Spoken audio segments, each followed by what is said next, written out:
ॐ अज्ञानतिमिरन्धस्य ज्ञानाञ्जनशलाकया चक्षुरुन्मिलितं येन तस्मै श्रीगुरुवे नमः। श्रीचैतन्यमनोभीष्टं स्थापितं येन भूतले स्वयं रूप कदा मह्यं ददाति स्वपदान्तिकं। वन्देऽहं श्रीगुरो श्रीयुतापदकमलं श्रीगुरून् वैष्णवांश श्रीरूपं सागरजातं सहगना रघुनाथान्वितं तं सजीवं साद्वैतं सावधूतं परिजनसहितं कृष्णचैतन्यदेवं श्रीराधाकृष्णपदान् सहगना ललिता श्रीविशाखान्वितांश।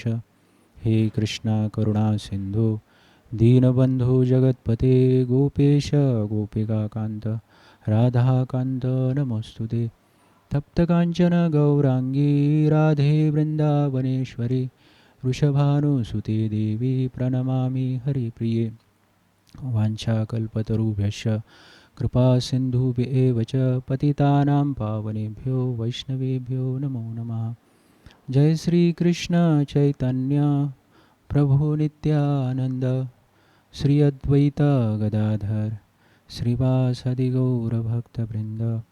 हरे कृष्णा कृष्णा कृष्णा हरे हरे हरे राम राम राम हरे हरे। हरे कृष्णा। तो सभी भक्तों का स्वागत है इस उपदेशामृत के सत्र में। उपदेशामृत का हमारा यह 10वां सत्र चल रहा है, श्लोक क्रमांक 5 इसके ऊपर हम चर्चा कर रहे हैं आज। अभी तक हमारे 4 श्लोक जो हैं वो हो चुके हैं और चौथे श्लोक में हमने देखा कि किस प्रकार से भक्तों के बीच जो है प्रेम का आदान प्रदान होना चाहिए और वो 6 प्रकार का आदान प्रदान हमने देखा। अभी इस 5वें श्लोक में हम देखने वाले हैं कि किस प्रकार से जो है भक्त ये 6 प्रकार का आदान प्रदान करते हुए भक्तों के बीच अपना व्यवहार वो कैसे कर सकते हैं। तो ये बहुत ज़रूरी होता है कि जब हम भक्तों के बीच होते हैं तो भक्तों का बीच का व्यवहार जो है हमको भक्तों का स्तर, उनका आध्यात्मिक जीवन में जो है उनका पद देख के वो उस प्रकार का हमारा आदान प्रदान होना चाहिए। तो पहला, दूसरा, तीसरा, चौथे श्लोक तक हम देखते हैं कि भक्त का बाहरी व्यवहार जो है वो कैसे होना चाहिए। और हम फिर अभी 5, 6, 7, 8 ये श्लोक में हम देखने वाले हैं कि भक्त का जो है आंतरिक चेतना जो है वो कैसे वो विकसित कर सकता है अपनी, और भक्तों के साथ व्यवहार वो किस प्रकार से कर सकता है। आंतरिक चेतना के साथ साथ वो अपनी दृष्टिकोण जो है वो कैसे अच्छी तरह से वो बनाए रख सके, तो इसके बारे में चर्चा करेंगे। तो 5वें श्लोक में हम भक्तों के साथ व्यवहार किस प्रकार से होना चाहिए इसके बारे में चर्चा करेंगे। तो भी ये जो 5वां श्लोक जो है ये वसंत तिलक जो है इस छंद में आता है। हालांकि छंद के अलग अलग प्रकार है और बहुत सारे जो श्लोक्स हैं वो अलग अलग छंद में गाए जाते हैं, श्रीमद् भागवतम के, भगवद गीता के। तो ये जो 5वां जो श्लोक है वो वसंत तिलक इसका वो छंद है, वो इस छंद में वो गाया जाता है। और चौथा जो श्लोक हमने देखा वो अनुष्टुप छंद जो है इसमें वो गाया जाता है। हालांकि पहला, दूसरा, तीसरा, चौथा ये चारों जो श्लोक हैं वो अनुष्टुप छंद में गाए जाते हैं। और अभी 5वां श्लोक जो है वो वसंत तिलक में है। वसंत तिलक की जो वो किस प्रकार से गाया जाता है ये हम यहाँ भी हम आपको दिखाएंगे। जैसे कि हम देखते हैं कि ब्रह्म संहिता के जो श्लोक जो गाए जाते हैं वो भी वसंत तिलक में आते हैं। तो जिस प्रकार से हम गाते हैं ना कि वेणुं क्वनन्तमरविन्ददलायताक्षं बरहावतं समसितं बुधसुन्दराङ्गं कन्दर्पकोटिकमनीयविशेषशोभं गोविंदमादिपुरुषं तमहं भजामि। तो इस प्रकार से जो है ये आज का श्लोक गाया जाएगा। तो श्लोक इस प्रकार से है। पांचवा श्लोक श्री उपदेशामृत। कृष्णेति यस्य गिरितं मनसा द्रियेत दीक्षास्ति चेत प्रणतिभिश्च भजन्ति मीशं शुश्रूषया भजन विज्ञमनन्यमन्या निंदादिशून्य रुदमीप्सित संगलब्ध्या। तो ये श्लोक जो है इस प्रकार से हमने गाया। तो अभी देखेंगे कि ये श्लोक में क्या क्या दिया गया है। पहले ही लाइन में दिया गया है कि एक जो कनिष्ठ अधिकारी होता है, अभी भक्तों के आध्यात्मिक जीवन के स्तर के अनुसार ये कैटेगरी दी गई है। कनिष्ठ अधिकारी, मध्यम अधिकारी, उत्तम अधिकारी। अधिकारी मतलब जिसने भक्ति के ऊपर अपना अधिकार प्राप्त किया है या अधिकार जमा लिया है अपने भक्ति के प्रगति के बलबूते के ऊपर, तो इसलिए उनकी उस प्रकार से कैटेगरी हो जाती है। तो अभी पहले ही लाइन में हम देखते हैं कि कृष्णेति यस्य गिरितम मनसा द्रियेत। इसमें ये दिया गया है कि जो कोई भी कृष्ण का नाम लेता है यस्य गिरितम, उसके वाणी द्वारा भगवान का जो कोई नाम लेता है, तम मनसा द्रियेत, उसको क्या करना चाहिए, मन से उसका हमको आदर करना चाहिए। और उसको कनिष्ठ अधिकारी बोला गया। हालांकि पहले ही लाइन में जो है कनिष्ठ अधिकारी का वर्णन है।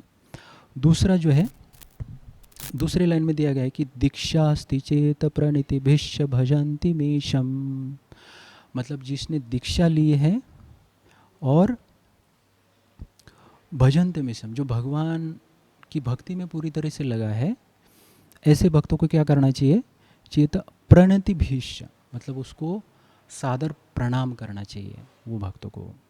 वो मध्यम अधिकारी हो गया।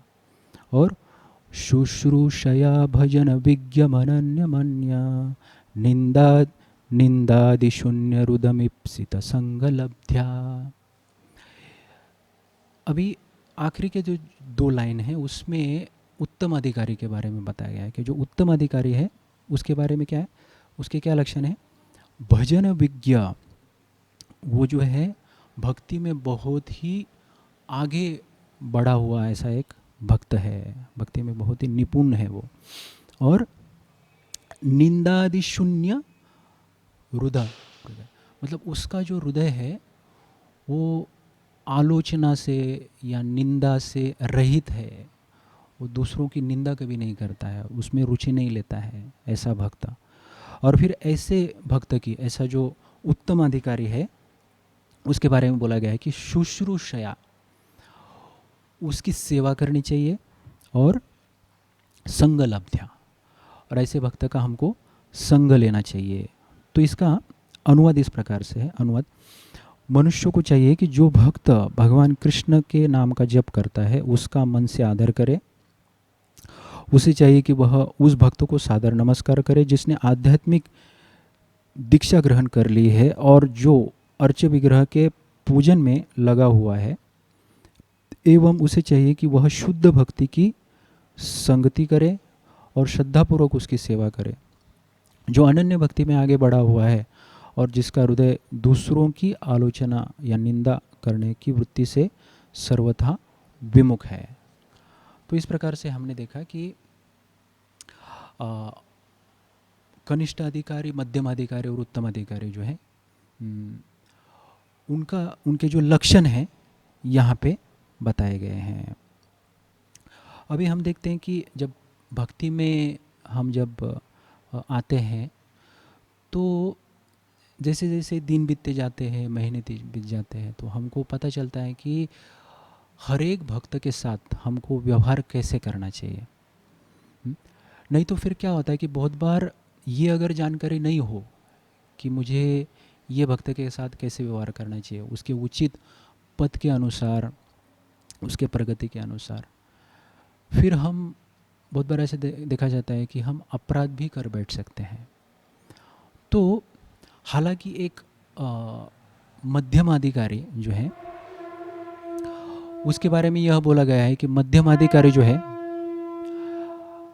भक्त सभी भक्तों को जो है समान दृष्टिकोण से वो देखता है। मतलब किस प्रकार से दृष्टि समान होती है उसकी, वो हर एक भक्त को ये देखता है कि ये भगवान के अंश हैं और ये भगवान की भक्ति में लगे हैं, तो सब भक्ति है। लेकिन हालांकि दृष्टि अगर उसकी उस प्रकार से सम होगी कि भगवान के अंश है और हर एक के हृदय में वो भगवान को परमात्मा के रूप में वो देखता है, भगवान से संबंधित देखता है। लेकिन इस प्रकार से दृष्टि सम होने के कारण भी जो है व्यवहार उसका जो है हर एक भक्त के साथ अलग अलग होता है। जिस प्रकार से भगवद गीता में बोला गया है कि एक जो ज्ञानी व्यक्ति होता है, एक जो साधु पुरुष होता है, वो किस प्रकार से जो अलग अलग जीवों को देखता है। एक पंडित व्यक्ति के बारे में बोला गया है कि विद्या विनय संपन्ने ब्राह्मणे गविहस्तिनी सुनी चैव स्वपाके च पंडिता समदर्शना, कि एक जो पंडित होता है, एक ज्ञानी पुरुष होता है, ज्ञानी साधु महात्मा जो होते हैं, वो उसकी उनकी दृष्टि जो है वो समान होती है। किस प्रकार से, एक गाय के प्रति, हाथी के प्रति, ब्राह्मण के प्रति या कुत्ता या चांडाल के प्रति वो हर एक हृदय में जो है हर एक के हृदय में परमात्मा देखते हैं, उनका कनेक्शन भगवान से वो देखते हैं और वो भगवान के अंश है, इस प्रकार से वो देखते हैं। लेकिन हालांकि ये दृष्टि सम है उनकी ऐसा देखने की, लेकिन व्यवहार सम नहीं होता है, हमको ये देखना जरूरी है यहाँ पे। तो वो जिस प्रकार से ब्राह्मण के साथ, एक ब्राह्मण के साथ वो जैसे व्यवहार करते हैं, उसी प्रकार का व्यवहार एक चांडाल के साथ वो नहीं करेंगे, या फिर उसी प्रकार का व्यवहार एक कुत्ते के साथ नहीं करेंगे, या गाय या हाथी।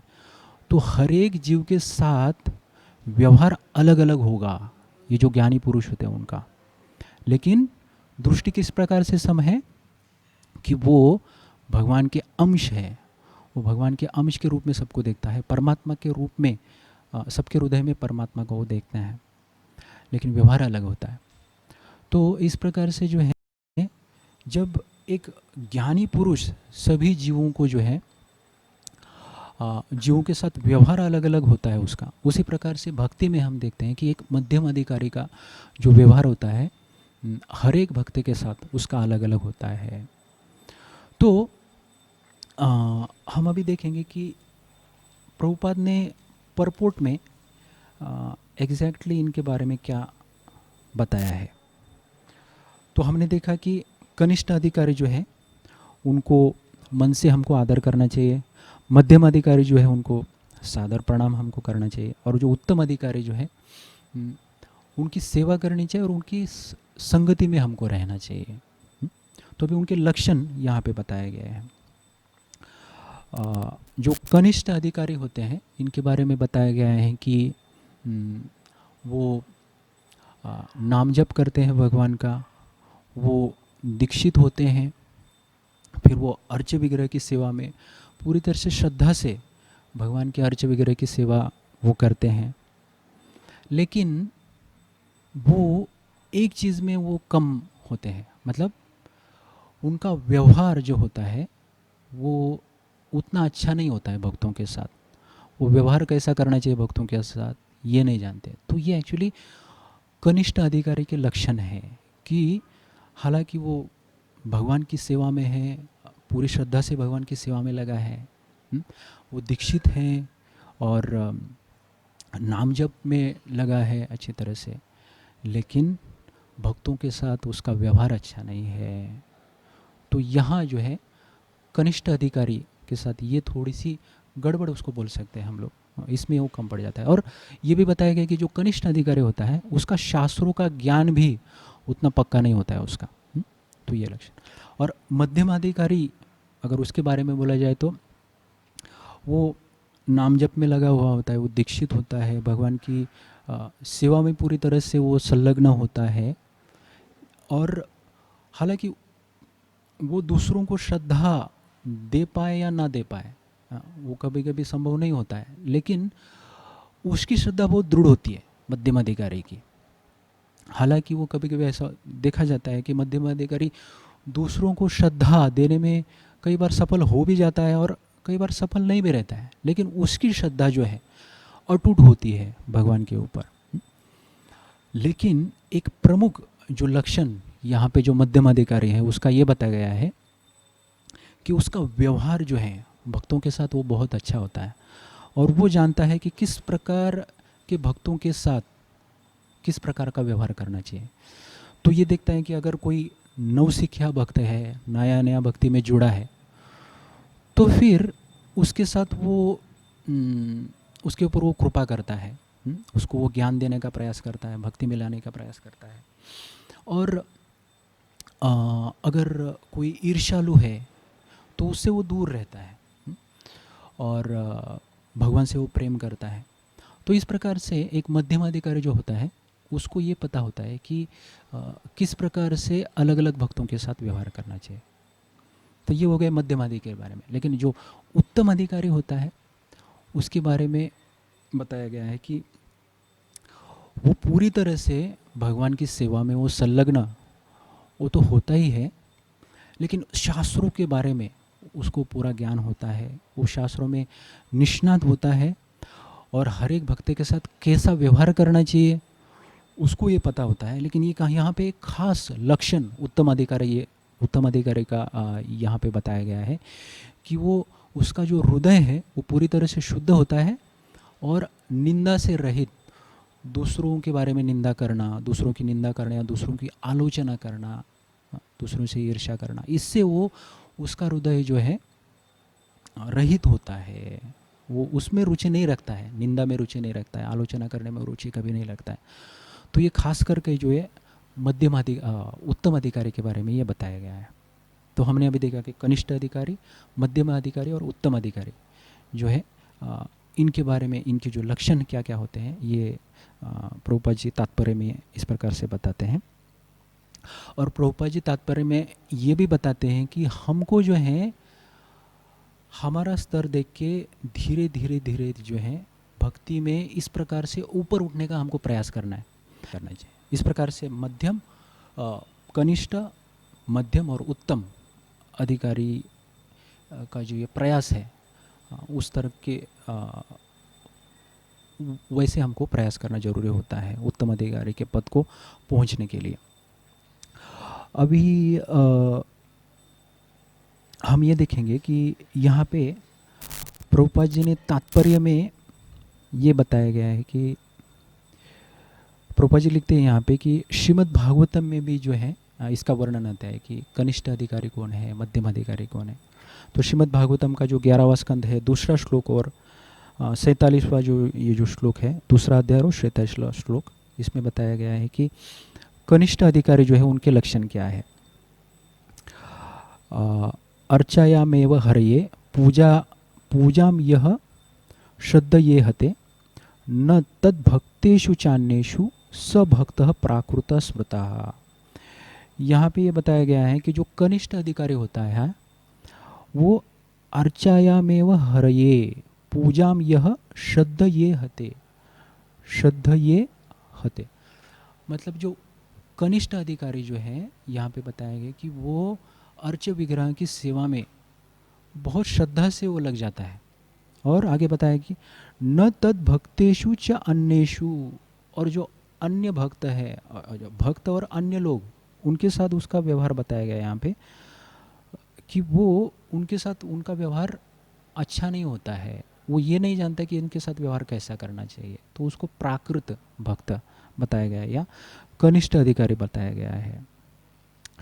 और श्रीमद् भागवतम में ही 11वें स्कंद के दूसरा जो अध्याय और 46वां जो श्लोक है उसमें बताया गया कि मध्यम अधिकारी के लक्षण क्या है। ईश्वरे तद्धिनेषु बालिशेषु दुष्यत्सु च प्रेम मैत्री कृपापेक्षा यह करोति स मध्यमः। देखिए मतलब यही जो मैंने अभी चर्चा की उसके बारे में वही बताया कि जो मध्यम अधिकारी होता है उसके लक्षण यहाँ पे बताया गया। प्रेम मैत्री कृपा उपेक्षा, कि उसका भक्तों के साथ अलग अलग भक्तों का पद देख के वो उसका व्यवहार होता है, तो प्रेम किससे करता है? वो भगवान से प्रेम करता है, श्रद्धा के साथ भक्ति में लगा हुआ था। प्रेम मैत्री, भक्तों के साथ वो मैत्री करता है। कृपा, जो अज्ञानी होते हैं, मासूम होते हैं, उनके ऊपर वो कृपा करता है। और उपेक्षा, उपेक्षा किन की करता है? वो जो कि ईर्ष्यालु है, जो निंदा करते हैं, उनके साथ वो दूर रहता है, उनसे वो दूर रहता है। अभी यहाँ पे दीक्षा के बारे में बोला गया है कि चैतन्य चरितामृत जो है इसमें बताया गया है कि दीक्षा काले भक्त करे आत्मसमर्पण, सेई काले कृष्ण तारे करे आत्मसमा, सेई काले कृष्ण तारे करे आत्मसमा। मतलब इसका मतलब यह है कि दीक्षा काले भक्त करे आत्मसमर्पण, कि दीक्षा के समय भक्त अपना जब आत्मसमर्पण करता है, खुद को समर्पित करता है, तब भगवान क्या करते हैं उसके साथ? सेई काले कृष्ण तारे करे आत्मसम। भगवान जो है उसको अपने समान ही समझते हैं, कि उसको उतना भगवान जो है ऊंचा उसको दर्जा देते हैं। और यहाँ पे लिखा गया है तात्पर्य में कि दीक्षा के बारे में श्रील जीव गोस्वामी जो है अपने भक्ति संदर्भ में क्या कहते हैं? दिव्यम ज्ञानम यतो दद्यात् कुर्यात् पापस्य संशयम तस्मात् दीक्षेति सा प्रोक्ता देशी कैस्तत्व को विदहि। कि दीक्षा के द्वारा मनुष्य में क्रमशः भौतिक भोग के प्रति अरुचि और आध्यात्मिक जीवन के प्रति रुचि उत्पन्न होने लगती है। तो ये लक्षण है। अगर किसको दीक्षा प्राप्त करनी है तो ये क्वालिफिकेशन दिए गए हैं भक्ति के, कि उसमें भौतिक कामनाओं के प्रति, भोग वासना के प्रति उसकी रुचि जो है वो कम होने लगती है, और कम दिखानी चाहिए उसने अपनी सिंसियरिटी के द्वारा। और आध्यात्मिक जीवन के प्रति जो उसकी रुचि है वो उत्पन्न होने लगती है, वो जागरूक होने लगती है। तो ऐसा भक्त जो है एक्चुअली वो दीक्षा वो ले सकता है, या वो प्रभुपाद जी बोलते हैं कि वो दीक्षा लेने के लिए वो लायक है। और प्रभुपाद जी तात्पर्य में बताते हैं कि उनके कई सारे जो विदेशी भक्त है, उन्होंने इस प्रकार के जब लक्षण दिखाए तो वो भी जो है इस प्रकार से क्वालिफाइड हो गए, वो पात्र बन गए गुरु को स्वीकार करने के लिए। और प्रभुपाद जी बोलते हैं कि उनके कई सारे जो शिष्य, जो पाश्चिमात्य देश विदेशी शिष्य जो है, बहुत रईस परिवार से वो आए थे, लेकिन फिर भी उन्होंने देखा कि भक्ति के लिए अनुकूल क्या है। तो वो बहुत सादा जीवन जो उन्होंने अपनाया, और ये जो भोग वासना के प्रति उन्होंने अरुचि दिखाई, और भक्ति में जो है बहुत रुचि उन्होंने पैदा की या रुचि दिखाई। इसके कारण जो है वो इसके लिए वो पात्र बन गए दीक्षा के लिए, और कई सारे भक्तों ने इस प्रकार से दीक्षा ली। तो उसमें Prabhupada ji indirectly George Harrison का नाम लेते हैं, कि जॉर्ज हैरिसन जो है, जो कि इस प्रकार से भक्ति में वो लगा हुआ था, और भक्ति में उसने बहुत ही रुचि दिखाई, और अपने गायन जो कला है उसके द्वारा भगवान के नाम का प्रचार प्रसार उसने बहुत मात्रा में किया। और इसलिए प्रभुपाद जी बोलते हैं कि ऐसे भक्तों को हमको जो है सादर प्रणाम अर्पित करना चाहिए। अभी इसी तात्पर्य में प्रभुपाद जी बताते हैं कि चैतन्य चरितामृत का जो है रेफरेंस लेके, कि किस प्रकार से जो है चैतन्य महाप्रभु को मिलने के लिए जो कुलीन ग्राम के जो निवासी हैं वो आते थे, और रथ यात्रा में, जगन्नाथपुरी में रथ यात्रा में वो शामिल होते थे, और फिर रथ यात्रा करके बहुत धूमधाम से वो उत्सव मना के वो अपने जो गांव है वहाँ पे वो लौट जाते थे। तो उसमें से कुलीन ग्राम के एक भक्त थे सत्यराज खान, जो कि भक्तों के समूह के एक प्रमुख भक्त थे, जो कि उनका चैतन्य महाप्रभु से बहुत अच्छा उनका संबंध था। तो वो जब भी आते थे तो चैतन्य महाप्रभु से मिलते थे, उनसे वार्तालाप करते थे। तो उन्होंने एक दिन चैतन्य महाप्रभु को प्रश्न पूछा कि महाप्रभु आप बताइए कि हमारे लिए क्या सेवा है, हम क्या कर सकते हैं, किस प्रकार से हम भक्ति में आगे बढ़ सकते हैं, किस प्रकार से हम भक्ति कर सकते हैं। तो चैतन्य महाप्रभु ने उनको बताया कि आप हमेशा जो है भक्तों की सेवा कीजिए और नाम संकीर्तन कीजिए। तो फिर जब चैतन्य महाप्रभु ने उनको ये बताया कि आप हमेशा नाम संकीर्तन कीजिए, भक्तों की सेवा कीजिए, तो सत्यराज खान उनको पूछते हैं कि महाप्रभु आप ये बताइए पहले कि आपने बताया कि भक्तों की सेवा करनी चाहिए, लेकिन भक्त कौन है? हालांकि यहाँ पे चैतन्य महाप्रभु वैष्णव के बारे में बताते हैं कि वैष्णव की सेवा करें और नाम संकीर्तन हमेशा करते रहिए, नाम जप करते रहिए। तो फिर सत्यराज खान उनको बताते हैं कि महाप्रभु वैष्णव हम कैसे पहचाने कि ये वैष्णव है, या फिर वैष्णव कौन है? तब फिर चैतन्य महाप्रभु उनको बताते हैं कि जो कोई भी एक बार अपने मुख से भगवान का नाम लेता है तो वो वैष्णव है। तो फिर सत्यराज खान समझ गए कि हाँ, फिर ये वैष्णव है, तो फिर ऐसे वैष्णव की हमको सेवा करनी चाहिए। फिर वो वापस अपने कुलीन ग्राम गांव जो है वहाँ पे वापस लौट जाते हैं और दूसरे साल वापस आते हैं। और जब रथ यात्रा का महोत्सव हो जाता है तब सत्यराज खान जो है फिर से चैतन्य महाप्रभु को वही प्रश्न पूछते हैं जो पिछले साल उन्होंने किया था, महाप्रभु बताइए कि वैष्णव कौन है? तो फिर अभी चैतन्य महाप्रभु है अलग परिभाषा, एक अलग प्रकार से उत्तर उनको देते हैं कि वैष्णव वो है जो निरंतर भगवान का नाम ले रहा है, वो वैष्णव है। तो सत्यराज खान समझ जाते हैं कि हाँ ठीक है, जो निरंतर भगवान का नाम रहा है उसको हमको वैष्णव समझना चाहिए और उसकी सेवा करनी चाहिए।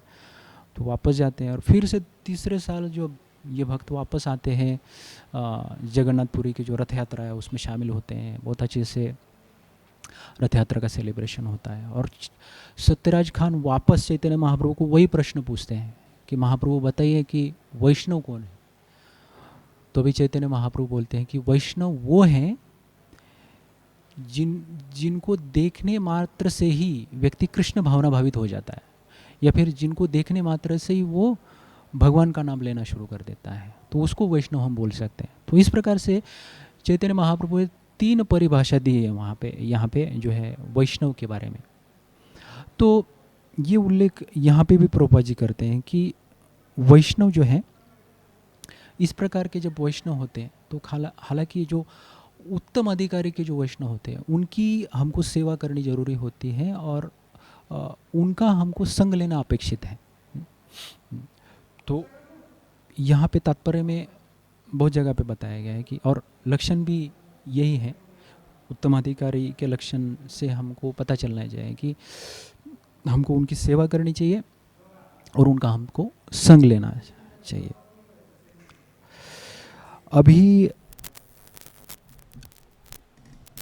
तात्पर्य में प्रभुपाद जी बताते हैं कि श्रद्धा जो है ये एक भक्ति के लिए अधिकार है और इस प्रकार से हमको जो है कनिष्ठ अधिकारी से मध्यम अधिकारी और मध्यम अधिकारी से जो उत्तम अधिकारी के स्तर पे हमको जाने का हमको प्रयास करना चाहिए। तो श्रद्धा क्या है यहाँ पे बताया गया है चैतन्य चरितामृत से। श्रद्धा शब्दे विश्वास कहे सुदृढ़ निश्चय, कृष्ण भक्ति कैले सर्व कर्म कृत है। तो श्रद्धा शब्दे विश्वास कहे सुदृढ़ निश्चय, श्रद्धा क्या है? एक ऐसा सुदृढ़ निश्चय है जिसके द्वारा हम जान लेते हैं कि कृष्ण भक्ति कैले सर्व कर्म कृत है, कि केवल कृष्ण की भक्ति करने मात्र से जो है हमारे सारे कार्य जो है वो संपन्न हो सकते हैं, संपन्न हो जाएंगे, परिपूर्ण हो जाएंगे। तो उसको बोलते हैं श्रद्धा, ऐसा सुदृढ़ विश्वास। और फिर आगे भी प्रभुपाद बताते हैं अपने तात्पर्य में कि भगवद गीता के आदेश को पूर्ण रूप से स्वीकार करना, विशेषतः ये जो भगवद गीता का जो श्लोक है, सर्वधर्मान परित्यज्य माम एकम शरणं व्रज अहम त्वाम सर्व पापेभ्यो मोक्षयिष्यामि मा शुचा। तो ये जो श्लोक है भगवद गीता का, उसको स्वीकार करना और उसको अपने जीवन में उतारना, मतलब उस प्रकार की शरणागति दिखाना, तो वो भी जो है क्या है, श्रद्धा के बारे में यहाँ पे बताया गया है। तो वास्तव में वो श्रद्धा है कि भगवद गीता के आदेशों को पूर्ण रूप से अपने जीवन में स्वीकारना, और खास करके ये श्लोक। और जब तक मनुष्य श्रद्धापूर्वक, यहाँ पे बताया गया है कि जब तक मनुष्य श्रद्धापूर्वक हरे कृष्ण महामंत्र का कीर्तन नहीं करता है तब तक कृष्ण अपने आप को प्रकट नहीं करते हैं। तो हालांकि अभी हमने काफ़ी सारे मेन मेन जो पॉइंट्स हैं इस तात्पर्य में जो दिए गए उसके बारे में चर्चा की। लेकिन अभी थोड़ा सा विस्तार से हम देखेंगे कि एक्चुअली ये कनिष्ठ अधिकारी, मध्यम अधिकारी और उत्तम अधिकारी क्या होता है एग्जैक्टली। तो कनिष्ठ अधिकारी अगर उनके बारे में बोला जाए तो हमने देखा कि कनिष्ठ अधिकारी जो हैं, हालांकि वो श्रद्धा से भगवान की सेवा में लगा होता है, लेकिन वो ये नहीं जानता है कि भक्तों के साथ व्यवहार उसको कैसा करना है। और बहुत बार जो है ऐसे भक्त के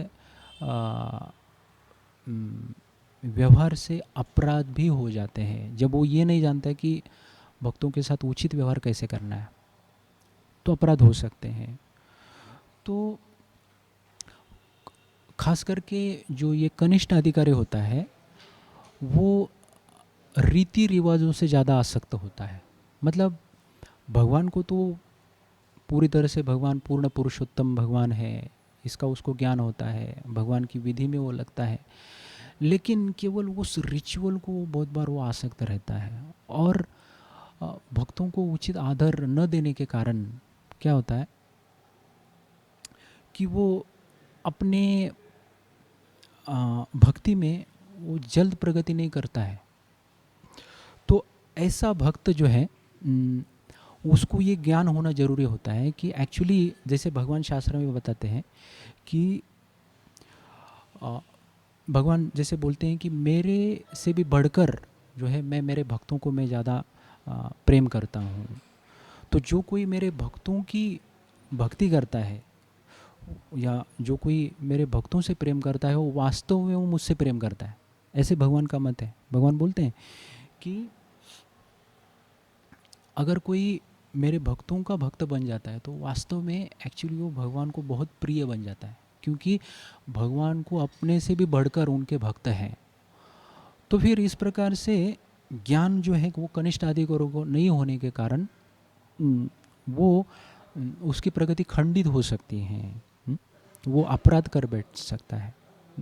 इसके तो कई सारे उदाहरण हम दे सकते हैं, लेकिन एक उदाहरण के द्वारा हम बता सकते हैं कि एक बार प्रभुपाद जी के जो विदेशी शिष्य जब भारत में आए थे तब वो वृंदावन में जब थे ये शिष्य तो अलग अलग मंदिरों के वो दर्शन कर रहे थे।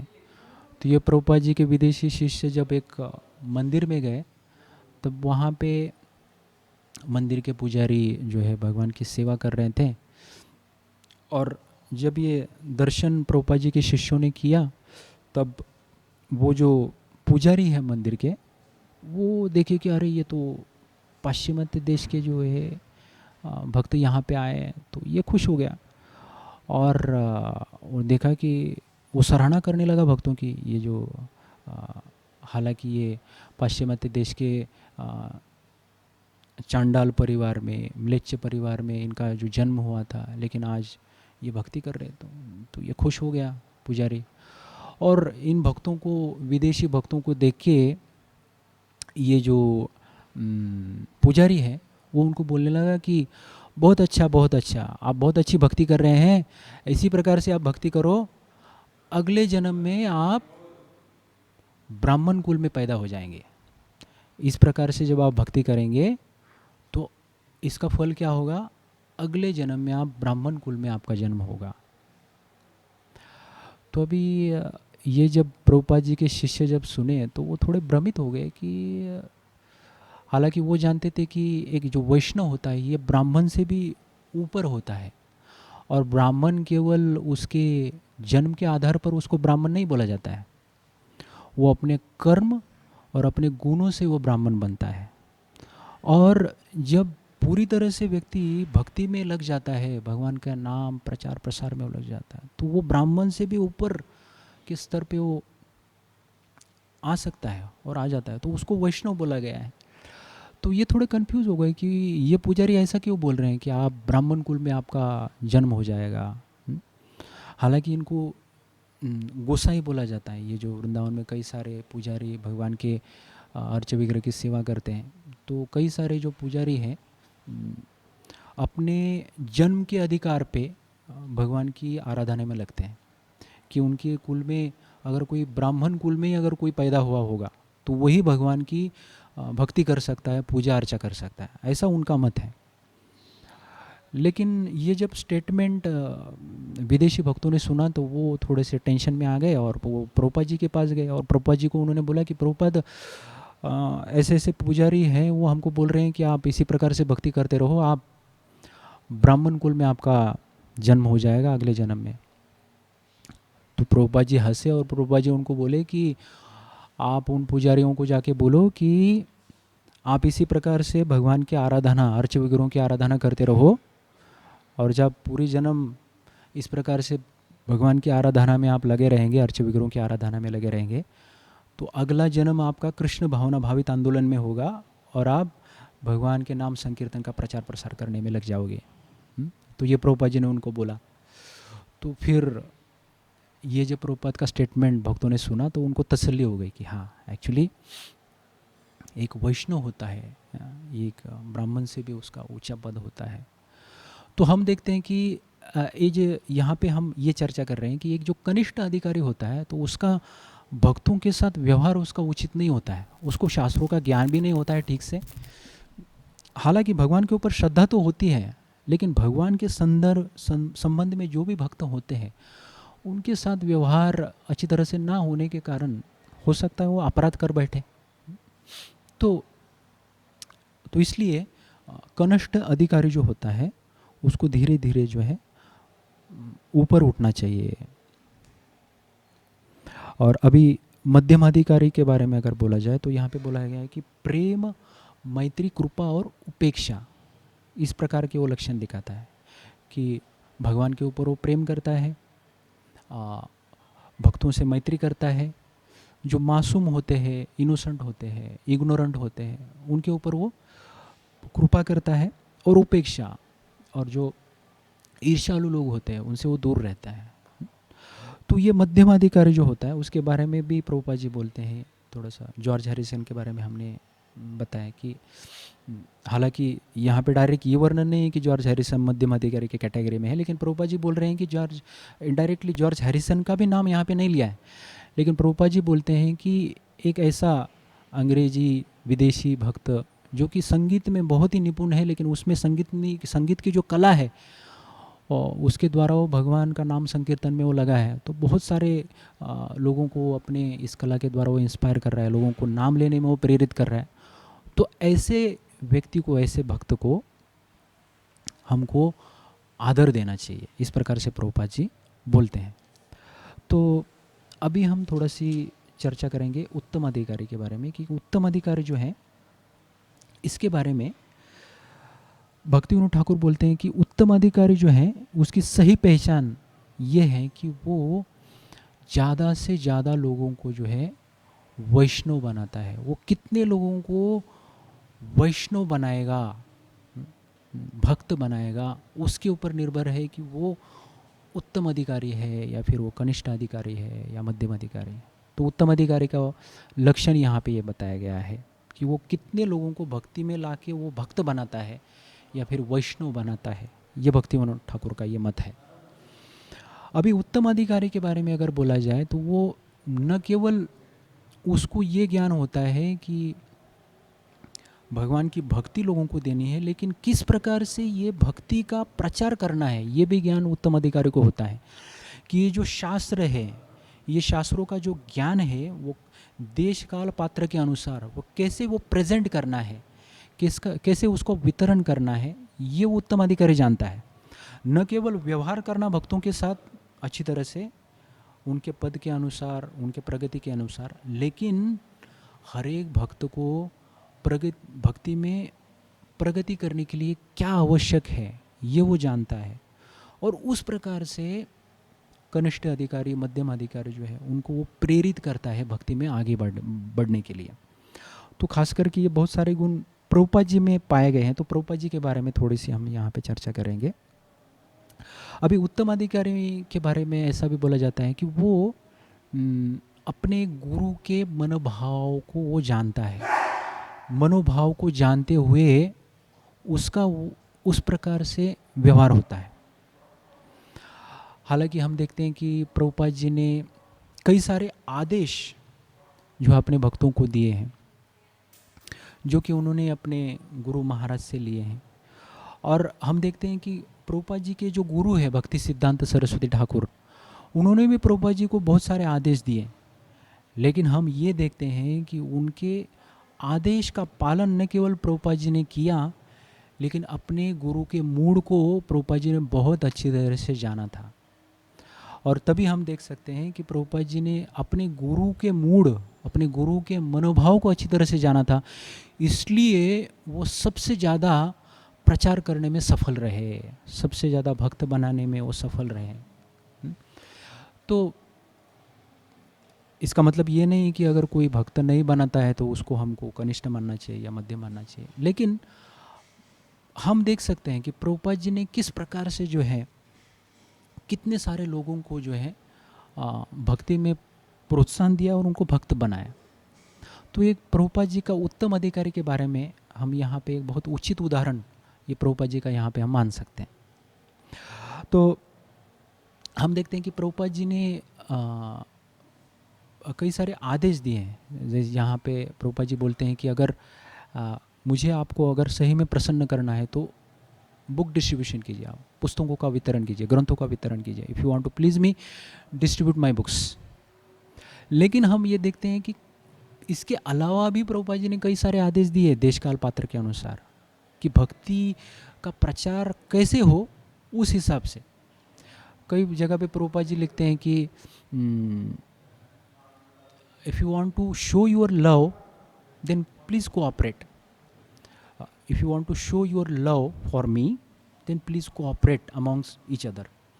कि अगर आपको सही में मेरे प्रति आपको आपका प्रेम दिखाना है तो आप आपस में जो है सहयोग की भावना दिखाओ, इस प्रकार से। और प्रभुपाद जी एक जगह पे लिखते हैं कि प्रचार ही सार है। आप ज़्यादा से ज़्यादा प्रचार करके आपका जो मेरे प्रति जो प्रेम है वो आप दिखा सकते हैं। या प्रभुपाद जी बोलते हैं कि आप जब भगवान के प्रति जब प्रेम सही मात्रा में भगवान के ऊपर प्रेम करना प्रारंभ करेंगे तो उस प्रकार से आपका प्रेम मेरे प्रति आप दिखा सकते हैं। तो देखिए अलग अलग प्रकार से प्रभुपाद जी ने उपदेश तो किए, लेकिन अगर कोई प्रभुपाद जी का एक ही उपदेश को लेके उसको ही जनरलाइज करे सब जगह पे, कि अगर प्रभुपाद जी का ये जो एक उपदेश है कि ग्रंथों का वितरण कीजिए, तो ग्रंथों को ही लेके अगर हर एक जगह पे वो कोई भक्त है वो जज करने लगे, दूसरों भक्तों को कंपेयर करने लगे कि अरे ये भक्त तो ग्रंथ वितरण नहीं करता है, तो मतलब ये पतित है, ये प्रभुपाद जी को संतुष्ट नहीं कर पा रहा है, तो ये भक्ति के बहुत निम्न स्तर पे है। नहीं हो सकता है वो भक्त उसकी अपनी कला के द्वारा वो अपनी सेवा में रत हो। उसको अगर सिंगिंग में रुचि है, गाने में कला हो, तो गाने के द्वारा वो भगवान का नाम संकीर्तन वो कर सकता है, भगवान का भजन वो गा सकता है, तो उस प्रकार से वो सेवा में रत हो। या हो सकता है कोई भक्त अपनी कुकिंग के द्वारा प्रचार में रत हो। कई अगर किसी को बहुत अच्छे से कुकिंग आता हो, कुकिंग करना आता हो, स्वादिष्ट व्यंजन बना के भगवान का प्रसाद बना के वो कई सारे भक्तों को आकर्षित कर सकता है, लोगों को आकर्षित कर सकता है, और इस प्रकार से अपनी कुकिंग के द्वारा वो अपना प्रचार कर सकता है।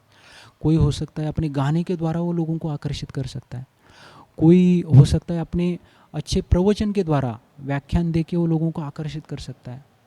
तो देखिए हर एक व्यक्ति में अलग अलग खूबी या कला है, और उस प्रकार से उस कला को वो अपने भगवान की सेवा में वो लगाता है, तो फिर वो सही है, वो उचित है, और उस प्रकार से वो लोगों को भी आकर्षित कर सकता है और अपने प्रगति में, अपने भक्ति में भी वो प्रगति कर सकता है। तो ये करना यहाँ पे उचित है। लेकिन जब हम वो प्रभुपाद जी का आदेश अगर ले कि केवल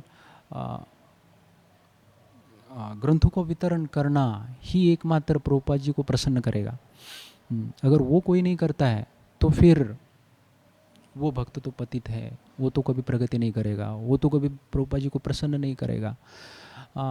तो फिर इस प्रकार से हम फिर अपराध करेंगे उन भक्तों के प्रति, और हम भी कभी प्रगति नहीं कर पाएंगे। तो ये एक्चुअली ये कनिष्ठ अधिकारी का ये जो ऐसा मनोभाव होता है। लेकिन मध्यम अधिकारी और उत्तम अधिकारी, जो खास करके उत्तम अधिकारी होते हैं, वो हर एक भक्त में इस प्रकार की खूबी, हुनर वो देखते हैं, और उनके हुनर को जो है, उनके कला को भगवान की सेवा में वो लगाते हैं। तो देश काल पात्र के अनुसार किस प्रकार से ये जो शास्त्रों को प्रेजेंट करना और लोगों को भक्ति में आकर्षित करना, ये उत्तम अधिकारी जानता है। ये उत्तम अधिकारी का प्रमुख ये जो लक्षण है, और वो कभी निंदा या आलोचना किसी की नहीं करता है। और अभी हम देखते हैं कि अगर प्रभुपाद जी के बारे में, अगर एक उत्तम अधिकारी के बारे में अगर यहाँ पे चर्चा की जाए, तो देखते हैं कि प्रभुपाद जी जब ये कृष्ण भावना आंदोलन का प्रचार प्रसार करके जब यहाँ पे आए, भारत में आए, तो उनके जो कई सारे गुरु बंधु थे, वो आलोचना करने लगे, निंदा करने लगे कि ये जो ऐसी भक्ति वेदांत जो स्वामी है, ये अपने आप को प्रभुपाद क्यों बोल रहे हैं। हालांकि ये टाइटल जो है भक्ति सिद्धांत सरस्वती ठाकुर जो है उनके लिए दिया गया था।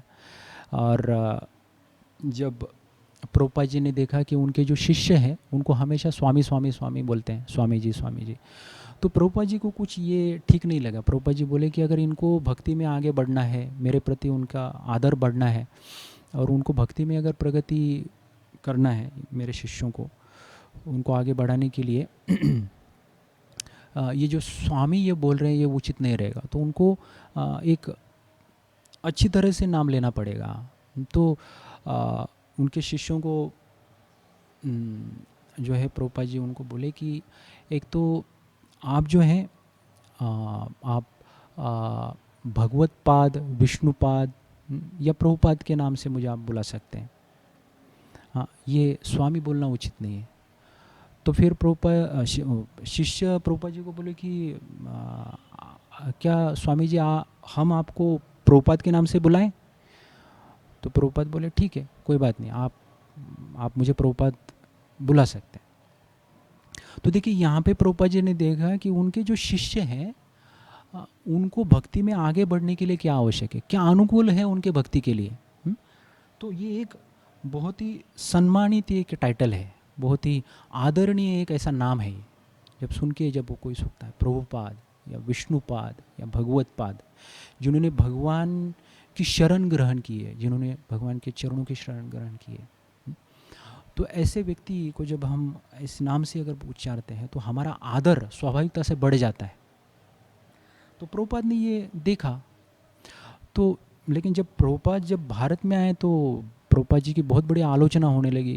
तो उनके जो गुरु बंधु हैं उनको बोलने लगे कि ये आप क्या कर रहे हैं, भक्ति सिद्धांत सरस्वती ठाकुर, हमारे गुरु महाराज का टाइटल आपने आपको खुद को दे दिया। तो प्रभुपाद जी जब ये चर्चा चलने लगी तो प्रभुपाद जी ने अपने वहाँ पे रूम में जो शिष्य थे उनको बोला कि आप थोड़े बाहर जाइए, मुझे कुछ इनके साथ चर्चा करनी। तो उनके सेक्रेटरी है, सेक्रेटरी को प्रभुपाद जी ने बोला कि एक वहाँ पे लॉकर में एक लेटर है वो लेके आओ। तो वो लेटर वो सेक्रेटरी लेके आया और प्रभुपाद जी ने उनके जो गुरु बंधु है उनको वो लेटर दिखाया। तो उनको बोला कि यहाँ नीचे मैंने क्या लिखा है आप ज़रा पढ़िए।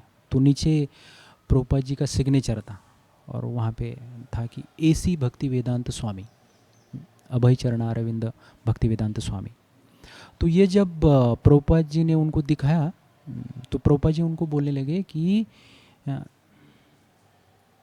ये मैं अपने आप को कभी भी जो है प्रभुपाद मेरे गुरु महाराज के जैसा मैं मानता नहीं हूँ, लेकिन मैंने ये देखा कि मेरे भक्तों को प्रगति करने के लिए क्या आवश्यक है, उनके लिए क्या अनुकूल है भक्ति में प्रगति करने के लिए, वो मैंने देखा और उन्होंने मुझे ये टाइटल दिया है। मैंने खुद होके ये टाइटल नहीं लिया है, लेकिन मैं उनके लिए चिंतित हूँ, उनके प्रगति के लिए चिंतित हूँ। तो उस प्रकार से प्रभुपाद जी ने उनको समझाया। तो और जब प्रभुपाद जी इस प्रकार से भारत में थे तब उनके ही गुरु बंधु उनको बोलते थे कि अरे आप तो यहाँ नहीं आते, आप इस मंदिर में नहीं आते, आप उस मठ में नहीं जाते हैं, और आप चैतन्य महाप्रभु का जो बर्थ प्लेस है, जन्म स्थान, आप वहाँ पे नहीं जाते हैं, आप ऐसा क्यों करते हैं? आप क्या कुछ अलग प्रचार करना चाहते हैं क्या? हालांकि प्रभुपाद जी का मत वो नहीं था। चैतन्य महाप्रभु के जन्म स्थान पे प्रभुपाद जी जाते थे। उनके जो कई सारे भक्ति सिद्धांत सरस्वती ठाकुर के जो मठ थे वहाँ पे भी प्रभुपाद जी जाते थे। लेकिन प्रभुपाद जी ने ये देखा कि उनके जो गुरु बंधु हैं, कई सारे गुरु बंधु, वो उनकी अलग अलग प्रकार से वो आलोचना करते हैं, उनको वो ठीक से उनका बर्ताव नहीं है, व्यवहार नहीं है, तो ये उनके शिष्यों के लिए वो ठीक नहीं है। वो शिष्य जब ये देखेंगे तो वो क्या सोचेंगे, उनके लिए वो अच्छा नहीं था। इसलिए प्रभुपाद जी बहुत बार जो है वहाँ पे जाने का वो टालते थे। और कई मठों में कई सारे चैतन्य महाप्रभु की जैसे लीला स्थली है, वहाँ पे वर्चस्व जो है वो भक्ति सिद्धांत सरस्वती ठाकुर के जो कई सारे शिष्य हैं उनका है, प्रभुपाद जी के गुरु बंधु है, तो वहाँ जाना प्रभुपाद जी को उचित नहीं लगता था। तो उनके जो गुरु बंधे उनको बोलते थे, अरे आप चैतन्य महाप्रभु के जन्म स्थान को मानते नहीं है, ऐसा कैसा हो सकता है? तो प्रभुपाद जी उनको बोलते थे कि चैतन्य महाप्रभु कहाँ जन्म लिए हैं, उससे महत्वपूर्ण ये है कि चैतन्य महाप्रभु क्यों जन्म लिए हैं, तो उसको मैं ज़्यादा महत्व देता हूँ। तो हाँ, मेरे लिए वो तो महत्वपूर्ण है कि चैतन्य महाप्रभु कहाँ जन्म लिए, लेकिन उससे भी ज़्यादा महत्वपूर्ण है कि चैतन्य महाप्रभु क्यों जन्म लिए हैं, और वो मैं कर रहा हूँ। हमारे जो गुरु हैं, प्रभुपाद जी बोलते भक्ति सिद्धांत सरस्वती ठाकुर, उनकी ये जो धरोहर है उसको मैंने धारण किया है। और उनकी धरोहर क्या है कि चैतन्य महाप्रभु के इस जो वाणी है, चैतन्य महाप्रभु का ये जो आदेश है, उसका प्रचार प्रसार करना, और ये जो कृष्ण भावना का आंदोलन का प्रचार प्रसार में मैं लगा हूँ, और वो मैं कर रहा हूँ। और हम देखते हैं कि चैतन्य महाप्रभु का ये जो प्रचार प्रसार तो प्रभुपाद जी ने किया ही, लेकिन कितने सारे शिष्य प्रभुपाद जी ने बनाए, कितने सारे मंदिर प्रभुपाद जी ने कंस्ट्रक्ट किए, ग्रंथ वितरण किए, प्रसाद वितरण, सारे लगभग सारे रिकॉर्ड प्रभुपाद जी ने ब्रेक किए, जो कि उनके सारे कई सारे गुरु बंधु कर नहीं पाए।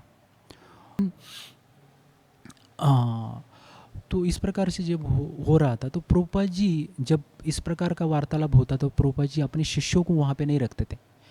क्यों? क्योंकि उनकी चेतना के ऊपर बुरा असर गिरेगा।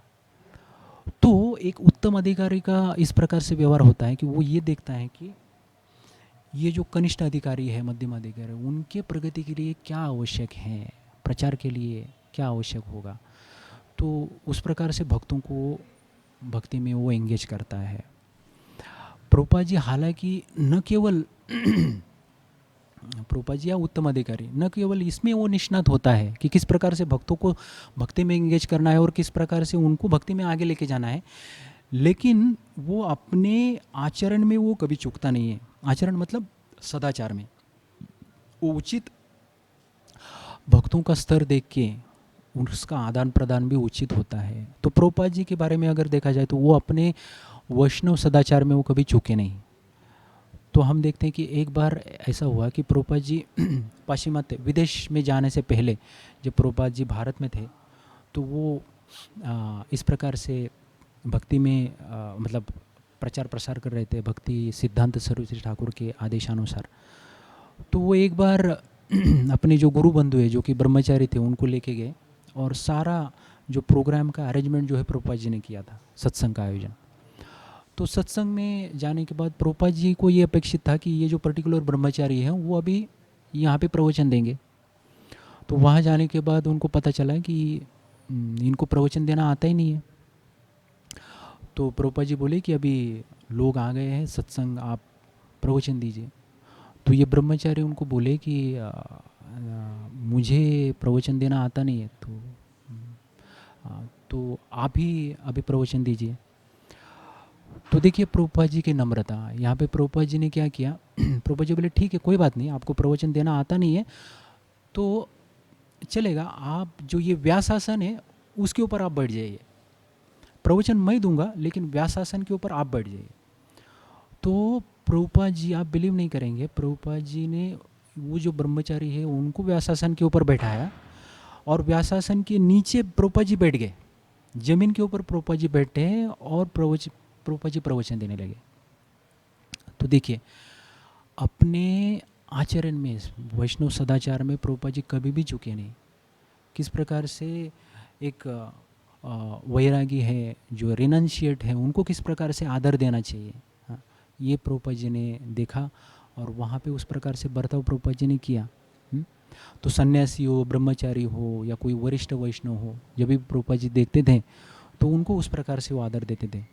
जब भी प्रभुपाद जी जब विदेश से भारत में आए तो उन्होंने जब भी वो उनके गॉड ब्रदर्स हैं, गुरु बंदे, उनको जब मिलने के लिए जाते थे तो कभी भी